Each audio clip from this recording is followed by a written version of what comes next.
Bismillahirrahmanirrahim. Assalamualaikum warahmatullahi wabarakatuh. Alhamdulillahirabbil alamin. Wa bihi nasta'in ala umurid dunya waddin. Wassalatu wassalamu ala asyrafil anbiya'i wal mursalin wa ala alihi wa sahbihi ajma'in. Allahumma salli ala sayyidina Muhammad wa ala ali sayyidina Muhammad. Amma ba'du. Yang sama-sama kita muliakan dan kita hormati pendiri Pondok Pesantren Al-Asriyah Nurul Iman Islamic Boarding School, Al-Alim Al-Alama Al-Arif Billah Syekh Al-Habib Segaf bin Mahdi bin Syekh Abu Bakar bin Salim. Mari sama-sama kita doakan mudah-mudahan Allah Subhanahu wa taala menempatkan beliau di sisi baginda Nabi besar Muhammad sallallahu alaihi wasallam.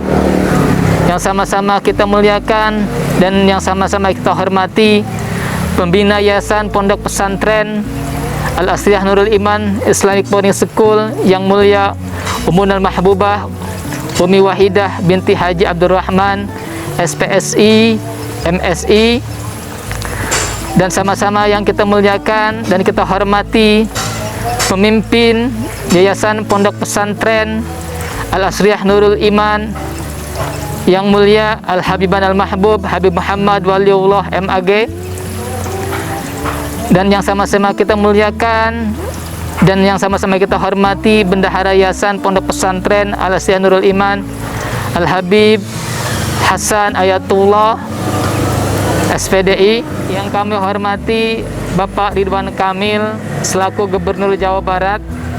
Dan yang kami hormati seluruh peserta pelatihan virtual OPOP One Pesantren One Product tahun 2021.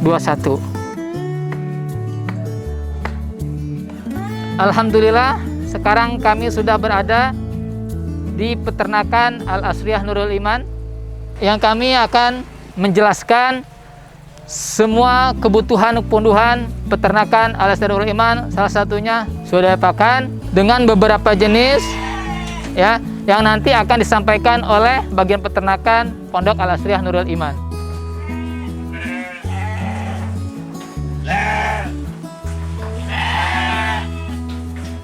Baik, di sini saya akan sedikit menjelaskan terkait dengan metode penanaman. Tapi sebelum kita masuk dalam metodenya, kita harus tahu dulu rumput apa saja yang telah dibudidayakan di Pesantren Nurul Iman. Nah, di sini saya punya 3 jenis rumput yang termasuk kategori rumput unggulan. Nah, yang pertama ini disebutnya rumput pakcong. Termasuk salah satu jenis rumput gajah juga. Terus ada gamu mami, hampir sama. Mungkin kalau yang belum mendalami agak susah membedakan. Nah, kalau yang terakhir ini rumput odot. Bisa kelihatan perbedaannya. Nah, adapun nutrisi dari masing-masing itu berbeda tiap rumput. Nah, untuk pakcong sendiri itu menduduki nutrisi paling tinggi sampai 16% dari kadar total bobot ininya, keringnya. Ini 16%. Kalau untuk gamu mami itu sekitar 14%. Nah, untuk odot itu 11%. Itu untuk nutrisinya. Nah, tiap-tiap rumput itu punya keunggulan. Pertama, pakcong dia unggul dalam segi nutrisi karena tadi paling tinggi nutrisinya, proteinnya terutama. Nah, untuk gamu mami dia lebih unggul dalam segi tunas. Karena dalam satu bibatang ini, satu ruas, itu bisa mengeluarkan sampai 5-6 tunas. Jadi misalkan bawah dan atas itu tumbuh semua, bisa sampai 10 tunas. Nah, untuk odot, keunggulannya pertama, dia itu paling disukai oleh ternak. Karena ini paling enak.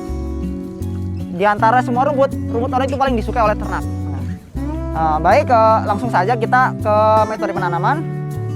Nah, di sini telah disediakan lahan yang akan kami gunakan untuk penanaman rumput pakcong, gamu mami, dan odot.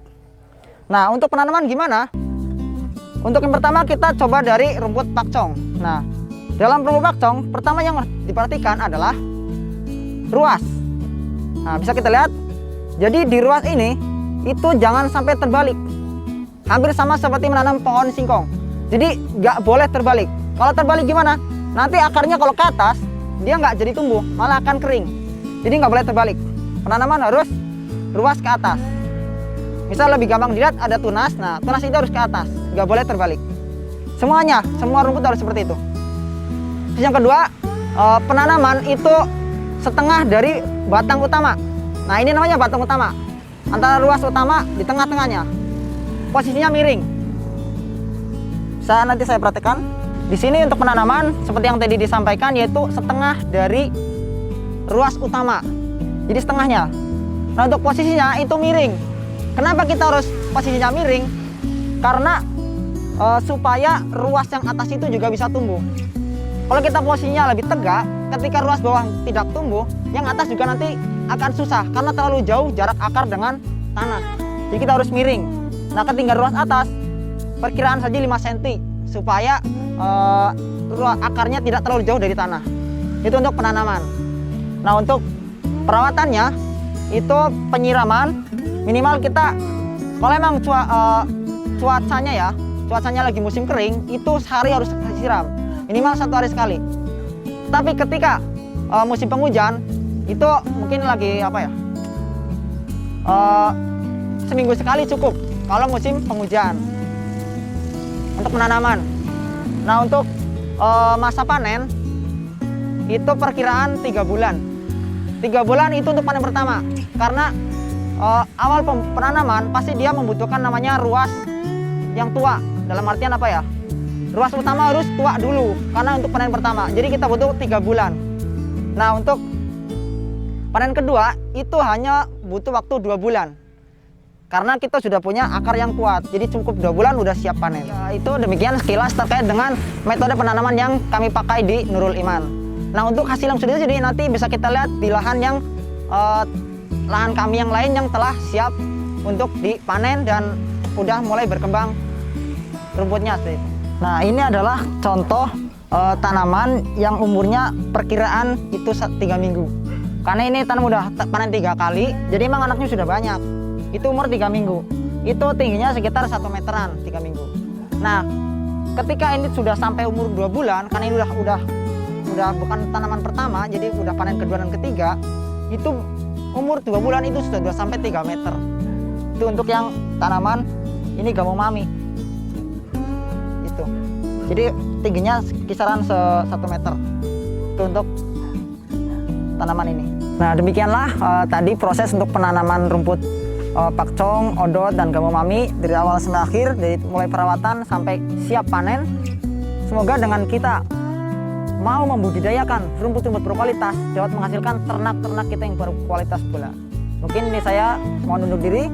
Sekian, wassalamualaikum warahmatullahi wabarakatuh.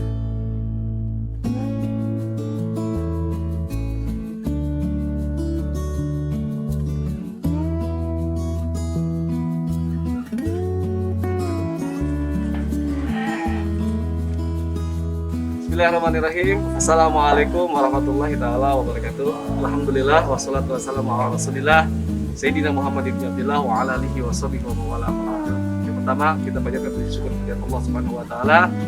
Salawat dan salam telah kita turunkan kepada junjungan alam Nabi besar kita Muhammad sallallahu alaihi wasallam. Yang mulia guru besar kita Abah bin Yasir Habib Sabda bin Mahdi bin Syurah bin Salim. Mudah-mudahan senantiasa Allah tepatkan di sisi baginda Nabi Muhammad sallallahu alaihi wasallam. Mulia guru besar kita Wahidah Habib Muhammad Waliullah, Habib Hasan itu beserta semua ahlul bait, mudah-mudahan senantiasa Allah berikan panjang umur dalam sehat walafiat. Alhamdulillah, yang saya hormati pula Gubernur Jawa Barat, Bapak Ridwan Kamil, mudah-mudahan Allah berikan panjang umur dalam sehat walafiat, beserta para peserta OPOK virtual Wan Pesantren Wan Produk 2021, mudah-mudahan kita semua diberikan keberkahan, diberikan panjang umur dalam sehat walafiat oleh Allah Subhanahu wa taala. Perkenalkan, nama saya Ustaz Asep Kurniawan MPD. Saya di sini selaku pengurus Pondok Pesantren Al Hasanul Iman. Alhamdulillah pada hari ini saya akan memberikan materi kepada teman-teman semuanya bagaimana cara merawat dan mengurus ternak sapi yang baik. Alhamdulillah di Pondok Pesantren Al Hasanul Iman kita memiliki 22 ekor sapi jantan dan betina. Bisa dilihat oleh teman-teman semuanya. Di sini ada sapi jantan ada 8 ekor, kemudian sapi betina ada 14 ekor. Jadi totalnya semuanya ada 22 sapi yang ada di Pondok Pesantren Al Hasanul Iman. Alhamdulillah di sini contoh kita di sini buat buat papan, kemudian nama-namanya di sini ada namanya dengan kode A08, yaitu kita beri nama raja. Kemudian yang mana raja ini bobotnya itu adalah 186 kilo. Itu di bulan Juli 2021 ya. Kemudian raja ini memakan rumput atau pakannya itu selama satu harinya itu membutuhkan 18,6 kg rumput odot yang insya Allah sudah dibudidayakan di Pondok Pesantren Al Hasan 5. Kemudian untuk selanjutnya ada konsentrat membutuhkan 3,6 kilo konsentrat. Begitu juga dengan sapi-sapi yang lainnya. Kemudian untuk si raja ini di bulan Agustus bobotnya bertambah. Yang tadinya dari 186 kilo, bobotnya bertambah menjadi 195 kilo. Dan pakannya pun dia bertambah, yaitu membutuhkan 19,5 kilo. Dan konsentratnya pun bertambah, membutuhkan 3,9 kilo konsentrat. Inilah salah satu contoh sapi yang ada di Pondok Pesantren Al Hasan Nuliman. Alhamdulillah, setiap bulannya untuk bobot daripada sapi Pondok Pesantren Al Hasan Nuliman itu bertambah dan bertambah. Oke, kita lihat langsung untuk sapi-sapi yang ada di Pondok Pesantren Al Hasan Nuliman. Nah, di sini ada salah satu juga kita mempunyai 2 ekor sapi, yaitu sapi pras ya. Yang mana sapi pras ini alhamdulillah dalam keadaan sehat. Kemudian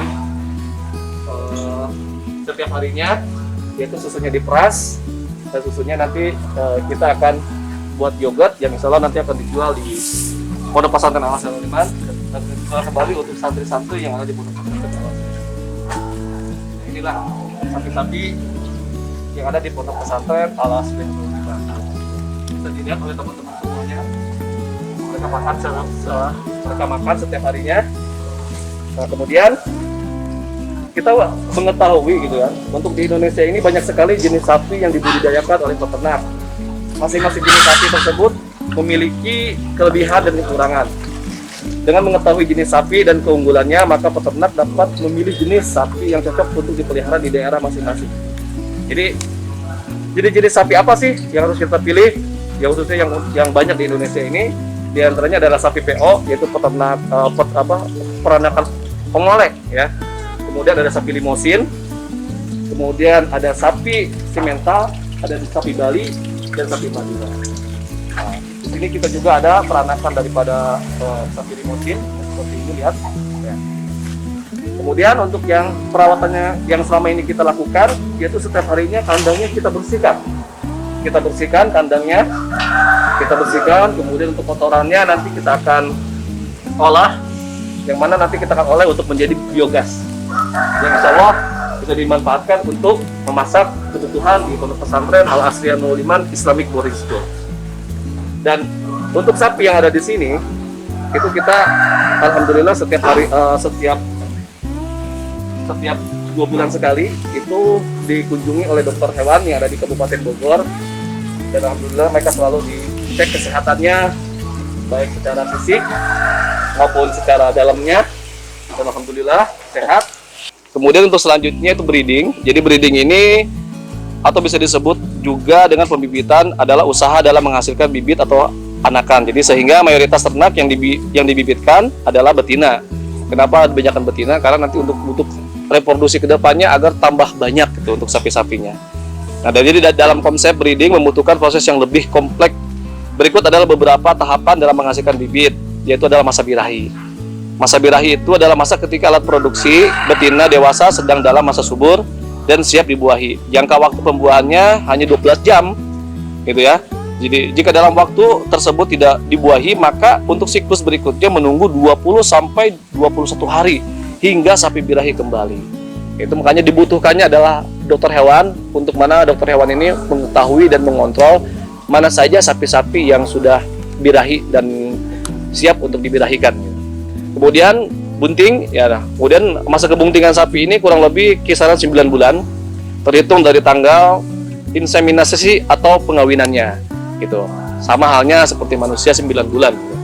Kemudian menyusui itu adalah pedet yang baru lahir, karena di sini juga ada beberapa anakan-anakan sapi yang baru lahir, ya.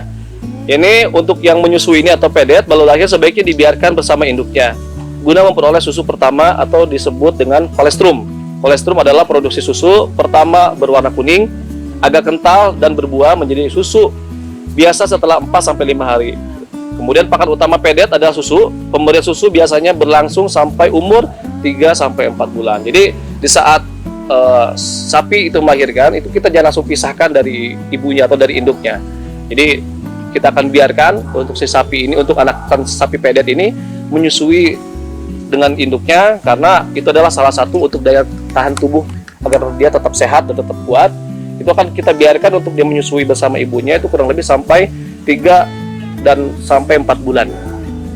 Jadi setelah sapi berumur dari 4 bulan, pemberian pakan dilanjutkan dengan pakan hijau dan konsentrat yang disesuaikan dengan kebutuhan pedet hingga umur 1 tahun, dan sapi-sapi siap untuk dijual. Dan alhamdulillah untuk di tahun ini di Pondok Pesantren Al-Asrul Liman kita berhasil banyak menjual sapi yang ada di Pondok Pesantren Al-Asrul Liman Islamic Boarding School. Kemudian setelah itu kita akan selalu mengusahakan bagaimana sapi-sapi yang ada di Pondok Pesantren Al-Asrul Liman ini tetap sehat dan tetap gemuk. Adapun untuk cara bagaimana pengemukan sapi adalah pemeliharaan ternak yang bertujuan untuk meningkatkan produksi dan memperbaiki kualitas pedaging sebelum ternak itu dijual. Beberapa faktor penting yang harus kita perhatikan. Yang pertama ada pemilihan, ya, pemilihan sapi bakalan. Jadi sapi bakalan ini adalah sapi yang akan kita besarkan gitu kan. Jadi sapinya bukan sapi yang baru lahir, tapi sapi bakalan ini sapi sudah berumur anakan, cuman si sapinya ini yang nanti kita akan dewasakan untuk yang mana sapi ini akan kita jadikan sebagai sapi pedaging untuk nanti kita akan jual. Nah, jadi untuk pemilihannya itu adalah dipilih sapi jantan dengan kriteria sebagai berikut. Jadi matanya bersinar, mencong pendek, badannya tinggi, dan dalam badannya lebar, kemudian kulitnya tipis, kemudian tidak terlalu kurus, umur cukup dan kapasitas perut besar. Pemilihan sapi bakalan dipilih sapi jantan yang berumur 1,5 sampai 2 tahun dengan bobot 260 sampai 300 kilo. Ini adalah salah satu pemilih kriteria untuk sapi bakalan, yang mana sapi bakalan ini untuk kita besarkan dan nantinya akan kita jual. Dan sapi tersebut adalah sapi yang mudah untuk kita gemukan nantinya. Kemudian pemberian pakan hijau dan konsentrat, yang mana waktu pemberian pakan itu diatur 2 kali dalam sehari, gitu. Yaitu adalah pagi dan sore. Dalam bentuk pakan hijauan dan konsentrat, jumlah pemberian itu hijauan itu 10% dari bobot badan sapi. Lebih baik dipotong-potong karena kita alhamdulillah di sini sudah ada punya mesin cacah, yang mana rumput odot yang kita panen dari kebun peternakan Pondok Pesantren Al-Asrul Liman itu kita nggak langsung kasih ke sapinya, tapi kita akan cacah dulu terlebih dahulu supaya mudah dicerna oleh sapi-sapi yang ada di Pondok Pesantren Al-Asrul Liman ini. Seperti itu, ya. Yaitu agar lebih mudah dicerna, jumlah pemberian konsentrat itu 1 sampai 2%, ya, dari bobot badan sapi. Sebaiknya diberikan 3 jam sebelum pemberian pakan hijauan. Tujuannya apa? Tujuannya adalah agar proses pencernaan berjalan secara optimal. Seperti itu untuk intinya, karena kita khawatir juga kalau kita langsung dari kebun atau dari kebun pakcong kemudian kita langsung kasih ke sapinya, khawatir kenapa atau mungkin ada hal-hal yang tidak diinginkan. Oleh karena itu kita sudah siapkan yaitu mesin pencacah rumput yang mana akan dicacah dengan baik dan halus. Kemudian pemberian konsentrat sebaiknya dalam bentuk kering, jadi tidak dicampur dengan air, ya. Namun pemberian bentuk basah juga bisa dilakukan, tapi yang lebih bagus itu adalah bentuk kering, ya. Yang perlu diperhatikan bila pemberian bentuk basah adalah konsentrat tersebut harus habis dalam sekali pemberian hingga tidak terbuang, karena kalau kita seandainya dikasih dengan air itu udah akan mudah untuk basi, tapi kalau saja tidak menggunakan air maka bisa digunakan dalam jangka waktu yang lama. Kemudian tidak lupa juga kita selalu memberikan obat cacing yaitu selama 3 sampai 4 bulan pemeliharaan sapi yang ada di Pondok Pesantren Al-Asrul Liman. Selain kita memperhatikan daripada bagaimana perawatan terhadap sapi-sapi yang ada di Pondok Pesantren Al-Asrul Liman, kita pun memperhatikan kandang yang ada di Pondok Pesantren Al-Asrul Liman ini. Khususnya kandang di peternakan di Pondok Pesantren Al-Asrul Liman ini, kandang peternakan sapi yang ada di sini. Jadi kebersihan ternak atau kandang sangat penting agar ternak tetap sehat. Lingkungan kandang tidak berbau dan tidak lembab. Alhamdulillah kita setiap hari kita bersihkan, kemudian kita kasih matras juga supaya tidak terlalu dingin.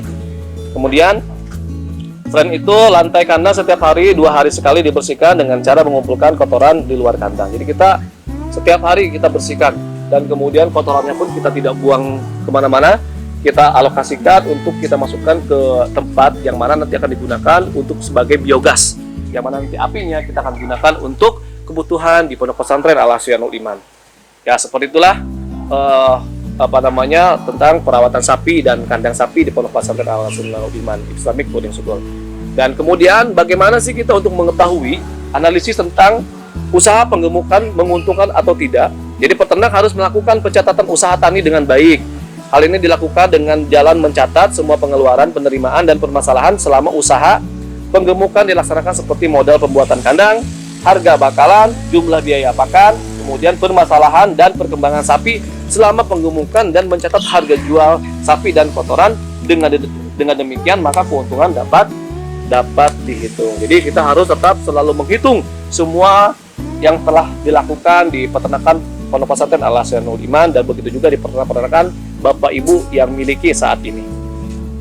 Nah, seperti itu. Dan selain kita pun memiliki sapi-sapi yang di Pondok Pesantren Al-Asyianul Iman ini, kita pun memiliki itu hewan ternak lainnya, khususnya di peternakan Al Iman itu ada hewan domba, kambing, ya. Jadi kambing dan domba, yang mana kita khususkan untuk domba dan kambing itu yaitu khusus domba pedaging. Yang nanti kita akan jual untuk hewan-hewan ini yaitu untuk akikah dan untuk kurban juga, gitu. Jadi jenis kambingnya, alhamdulillah kita mempunyai kambing-kambing yang sehat, yang bagus, dan kita pun ada beberapa kambing di sini. Kita memiliki kambing kacang, kemudian ada juga kambing etawa, kemudian kambing peranakan etawa, kambing Jawa Randu, kemudian dan kambing-kambing yang lainnya. Jadi umumnya budidaya peternakan kambing di Indonesia ini, khususnya gitu di Indonesia ya, di Indonesia usaha untuk diambil dagingnya hampir rata-rata seperti itu, ya. Dan sebagian besar masih dilakukan secara tradisional. Kemudian kambing kacang adalah jenis kambing lokal yang paling banyak dibudidayakan untuk dimanfaatkan dagingnya. Kambing kacang merupakan jenis kambing yang tangguh dan memiliki kemampuan beradaptasi yang tinggi, sedangkan jenis kambing perah yang sudah banyak dibudidayakan. Jadi ini ya. Jadi untuk kambing yang ada di Pondok Pesantren Al-Asyianul Iman ini, khususnya itu kita mempunyai banyak kambing dan domba, yaitu yang mana kita perkhususkan hanyalah untuk penjualan daripada dagingnya kambing ini. Kemudian tahapan cara budidaya ternak kambing, yang pertama adalah pemilihan lokasi kandang kambing. Jadi diusahakan untuk pemilihan lokasi untuk ternak kambing ini harus yang tersentuh dan yang terkena sinar matahari, gitu kan. Karena kambing ternak ini dapat dibudidayakan di seluruh Indonesia dimanapun bisa. Tapi di Pondok Pesantren Al-Asyianul Iman, alhamdulillah kita pun mempunyai kandangnya yang terbuat langsung dari baja ringan, atapnya juga sama, kemudian untuk untuk kandangnya pun kita terbuat dari baja ringan, dan insya Allah itu akan terhindar dari jamur-jamur, kutu-kutu dan yang lain-lain. Nah, kemudian lokasinya itu yang lokasi tempat tidak tergenang air, intinya yang bebas dari banjir, bebas dari genangan air.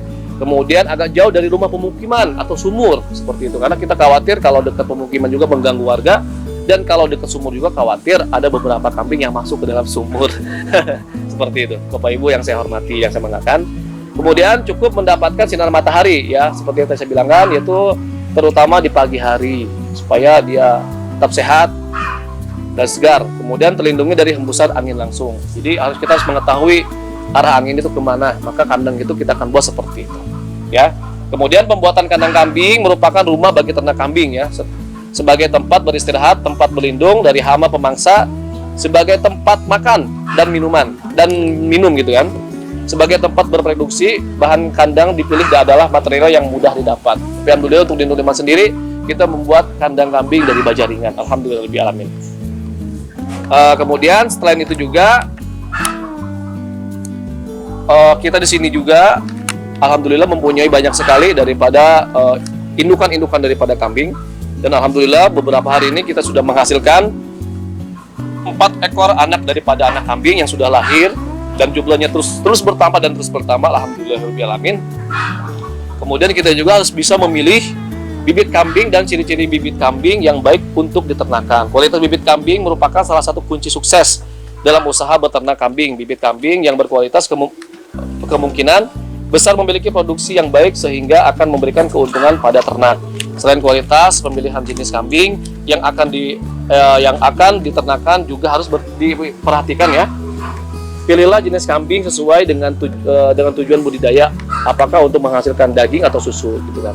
Alhamdulillah di sini kita memilih kambing yang dari turunan yang sangat bagus dan sehat pelapat. Nanti bisa teman-teman langsung lihat bagaimana hewan-hewan kambing, domba yang ada di Pondok Pesantren Al Asriah Nurul Iman. Alhamdulillah untuk sapi dan kambing yang ada di Pondok Pesantren Al Asriah Nurul Iman, alhamdulillah kita budidaya dengan baik dan kita pun ternak dengan baik dan kita pun sangat menyayangi mereka dengan baik.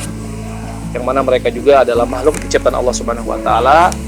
Dan alhamdulillah untuk setiap tahunnya ataupun setiap minggu atau setiap bulannya untuk sapi dan kambing yang ada di Pondok Pesantren Al Asriah Nurul Iman ini, untuk penjualannya yaitu kita jual dalam bentuk seperti akekah. Akekah ini dalam bentuk umum, yaitu kita bisa jual ke wali santri, kemudian alumni, atau mungkin warga-warga di sekitar yang ingin akekahkan anaknya. Jadi bisa membeli dari ternak kambing yang ada di Pondok Pesantren Al Asriah Nurul Iman. Begitu juga untuk sapinya, itu bisa dijual itu dalam bentuk hewan kurban. Alhamdulillah di tahun ini di Idul Adha 2021 ini banyak sekali hewan-hewan kurban yang dibeli dari peternakan hewan khususnya sapi di Pondok Pesantren Al Asriah Nurul Iman Islamic Boarding School. Alhamdulillah rabbil alamin, bukan hanya tadi daging, kemudian dari sapinya yang sangat memberikan manfaat yaitu untuk dijual, untuk diambil dagingnya juga. Adapun kotoran-kotorannya, kemudian limbah-limbah daripada rumput-rumputnya itu bisa digunakan kembali dan bisa diolah kembali. Di antaranya yaitu untuk pemanfaatan ternak sapi dan kambing ini, di antaranya adalah tadi untuk dagingnya untuk kita konsumsi, kemudian produk yang dapat dijual ke pasar baik berupa hewan ternak ataupun daging tadi, kemudian bisa dibuat untuk yang namanya pupuk organik padat atau kohe padat, kemudian pupuk organik cair atau kohe cair, kemudian pakan ikan yaitu campuran antara kohe padat dan kohe cair, kemudian untuk biogas ya, biogas komunal yaitu kohe padat. Dan alhamdulillah untuk di Pesantren Al Asriah Nurul Iman ini kita sudah menyiapkan dan kita sudah mempunyai yang namanya biogas, yang mana ini biogas tersebut yaitu bisa menghasilkan api yang bisa digunakan untuk kebutuhan di Pondok Pesantren Al Asriah Nurul Iman dari kotoran-kotoran sapi yang ada di Pondok Pesantren Al Asriah Nurul Iman.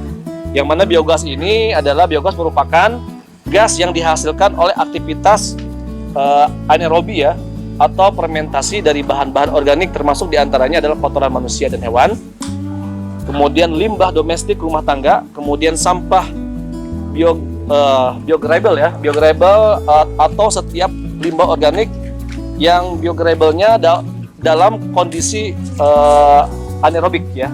Kandungan utama dalam biogas adalah metana dan karbon dioksida. Kemudian bahan-bahannya pun nanti teman-teman bisa dilihatlah. Untuk biogas yang ada di Pondok Pesantren Al Asriah Nurul Iman ini, kita sudah mempunyai biogas yang bisa digunakan untuk kebutuhan di Pondok Pesantren Al Asriah Nurul Iman Islamic Boarding School. Oke, kita lihat langsung.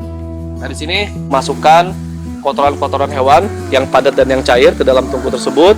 Kemudian nanti di tungku tersebut akan didiamkan. Kemudian gasnya kita akan gunakan untuk menyalakan api atau untuk kebutuhan di Pondok Pesantren Al Asriah Nurul Iman. Kita lihat di contohnya sini nih. Nah, ini apinya nih. Ini apinya seperti ini modelnya nih. Teman-teman lihat, apinya seperti ini. Dan ini kita bisa gunakan untuk masak-masak setiap hari. Assalamualaikum warahmatullahi ta'ala wabarakatuh. Alhamdulillahirabbil alamin. Allahumma sholli ala sayyidina Muhammad wa ala ali sayyidina Muhammad. Al-mukarram wal mu'azzam. Gunasyakul kabir al-alim al-arama al-billah syekh al-habib Syagab bin Mahdi bin Syabu Bakar bin Salim. Dan yang mulia Dr. Kandidat Umi Wahidah SPFI MSI, serta yang mulia Al-Habib Dr. Kandidat Al-Habib Muhammad Waliullah MAG, dan yang mulia Al-Habib Hasan Ayatullah bin Syekh Abu Bakar bin Salim wa ahli baitihim, anallaha hifdzan jamilan kariman mubarakan warzuqhum rizqan halalan thayyiban wasi'an mubarakan wa antusibahum bisyaha wal afiyah wassalamah. Amin ya Allah ya Rabbal Alamin. Yang saya hormati Bapak Gubernur Jawa Barat Bapak Ridwan Kamil, yang saya hormati dan saya banggakan peserta One Product One Pesantren atau OPOP se-Jawa Barat tahun 2021 yang saya sangat banggakan dan saya sangat hormati. Baiklah, kami dari Wirausaha Pondok Pesantren Al Asriah Nurul Iman bagian pupuk organik atau pupuk cair Pondok Pesantren Al Asriah Nurul Iman yang pada hari ini insya Allah akan menjelaskan cara pembuatan biourin. Biourin dalam bentuk pupuk cair, yakni yang pertama menggunakan bahan dasar yang pertama yaitu urin yang kita rangkum dan kita wadahin, kita rawat. Yang kedua yakni molase. Yang ketiga Neoplos buatan Pondok Pesantren Al-Asyiah Nurul Iman. Yang keempat MA11 atau M4.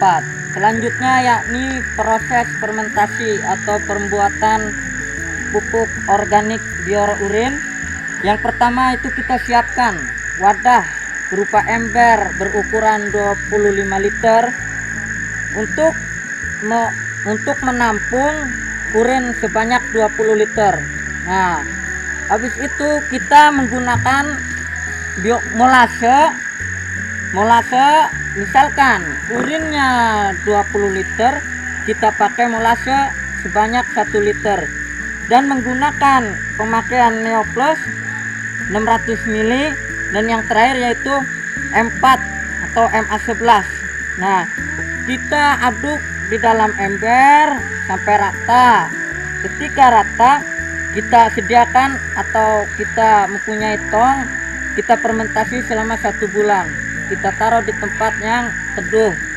Nah, dari situ kita tunggu fermentasi biourin selama 1 bulan atau lebih, paling lamanya 3 bulan. Baiklah peserta OPOP yang saya sangat hormati, adapun selanjutnya yaitu pemanfaatan biourin.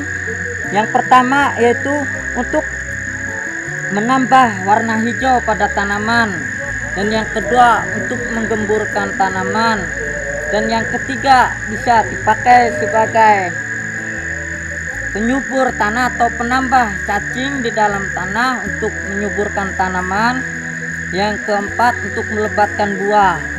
Adapun tata cara pemakaian biourin enzim, yang pertama itu baik digunakan biourin setelah fermentasi selama 1 bulan dan sudah berubah warnanya seperti teh atau gula merah dan tidak bau ketika dicium. Ukuran pemakaiannya yang pertama yaitu ketika urin kambing atau pupuk biourin 1 liter, maka ditambahkan dengan 1/4 enzim atau Neoplos Nurul Iman dalam 1 emprat.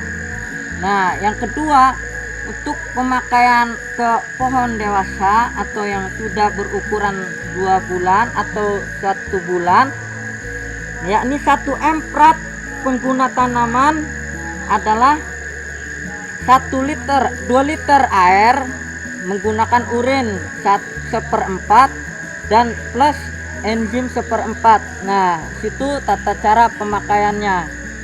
Baiklah, mungkin tata cara pemakaian mungkin kurang baik atau kurang jelas, tapi di sini di Pondok Pesantren Al-Asyiah Nurul Iman bagian pertanian menggunakan biourin sebagai pupuk organik yang mana dasarnya yaitu urin kambing. Nah, urin kambing ini berawal dari peternakan Nurul Iman, yang kita kelola kotorannya atau urinnya atau limbahnya sebagai pupuk organik yang kita cantumkan dalam bentuk pupuk biourin. Alhamdulillah, mungkin penjelasan pada hari ini mengenai pupuk biourin atau urin kambing cukup sampai di sini. Kurang dan lebihnya saya mohon maaf jika ada kata salah atau kata yang kurang dipahami. Saya minta maaf seluas-luasnya. Billahi taufik wal hidayah. Assalamualaikum warahmatullahi taala wabarakatuh. Dan inilah peternakan sapi dan kambing di Pondok Pesantren Al-Asyiah Nurul Iman Islamic Boarding School. Alhamdulillah berkah. Dan untuk semua yang ada di peternakan Pondok Pesantren Al-Asyiah Nurul Iman Islamic Boarding School ini, baik dari peternakan kambing dan sapi, itu semuanya dikelola oleh santri dari Pondok Pesantren Al-Asyiah Nurul Iman. Alhamdulillah berkah, sehat selalu sapi-sapinya juga, dan bisa memberikan manfaat untuk Pondok Pesantren Al Hasanul Iman. Kurang lebihnya saya mohon maaf. Saya akhirul kalam.